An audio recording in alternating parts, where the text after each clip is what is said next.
Good morning, students. Let's start the next part of chapter 4 agriculture. तो today we will read about the commercial farming. तो commercial farming क्या होती है? In which crops are grown and animals are reared for sale in market.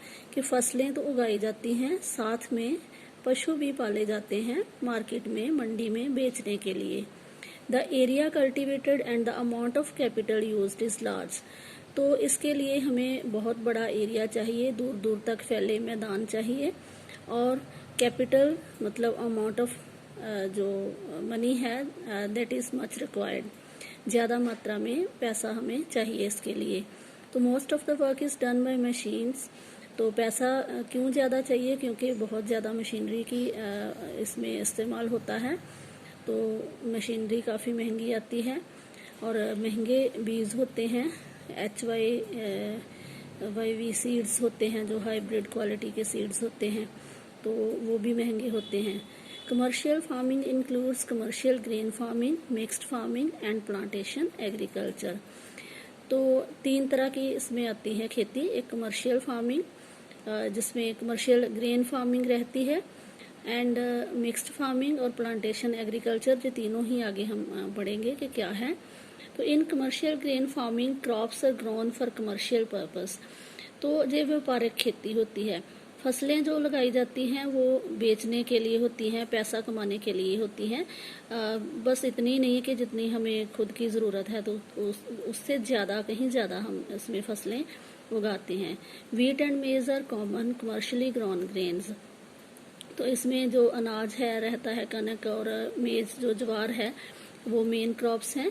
Major areas where commercial grain farming is practised are temperate grasslands of North America, Europe and Asia. तो commercial grain farming जो है it is a mechanised farming. मतलब इसमें एक single crop जो है वो उगाई जाती है काफ़ी बड़ा एरिया में. और ज़्यादातर जो कमर्शियल ग्रेन फार्मिंग होती है वो टेम्परेट ग्रासलैंड्स में, जहाँ के हॉट समर्स रहती हैं और कोल्ड विंटर्स रहती हैं, उन एरियाज़ में इसकी खेती की जाती है. नॉर्थ अमेरिका, यूरोप और एशिया के जो ग्रासलैंड्स हैं, जैसे पैम्पर्स हैं, प्रेरीज हैं, वेल्ड्स हैं, इस तरह अलग अलग कॉन्टिनेंट्स में उनके अलग अलग नाम हैं. इसी तरह से नॉर्थ अमेरिका में जो प्रेरीज हैं वहाँ काफ़ी मात्रा में अनाज उगाया जाता है, वीट की खेती की जाती है, और इसको ग्रेनरी ऑफ द वर्ल्ड भी बोला जाता है प्रेरीज को. तो these areas are sparsely populated with large farms spreading over hundreds of hectares. तो जहाँ पे दूर दूर तक फैले हुए विशाल मैदान होते हैं, जो घास के मैदान भी हम इन्हें बोल देते हैं, तो हज़ारों किलोमीटर, जैसे 10,000 स्क्वायर मीटर्स जो हैं, उतने एरिया में ये खेती की जाती है. Severe winters restrict the growing season and only a single crop can be grown. तो क्योंकि जहाँ इन एरियाज़ में सर्दी काफ़ी ज़्यादा समय रहती है, तो इसलिए एक से ज़्यादा फसलें नहीं बीजी जाती. एक ही फसल स्प्रिंग सीजन में, जहाँ उसमें फॉल सीजन में, समर सीजन में लगाई जाती है. Next is the mixed farming. इसमें जो it is used for growing food and fodder crops and rearing live stock. तो इसमें वो फसलें उगाई जाती हैं जो खाने के काम आती हैं, और फॉडर जो पशुओं का चारा होता है वो फसलें इसमें लगाई जाती हैं, पशु पाले जाते हैं.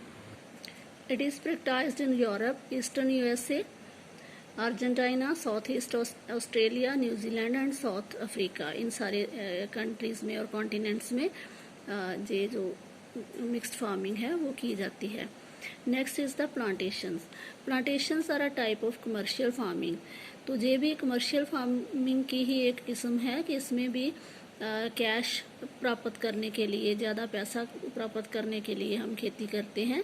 तो प्लांटेशंस क्या होते हैं? वे single crop of tea, coffee, sugar cane, cashew मतलब काजू, रबड़, बनाना और कॉटन आर ग्रोन. मतलब प्लांटेशंस एरिया जो हैं वो ज़्यादातर माउंटेनियस रीजन्स में होते हैं.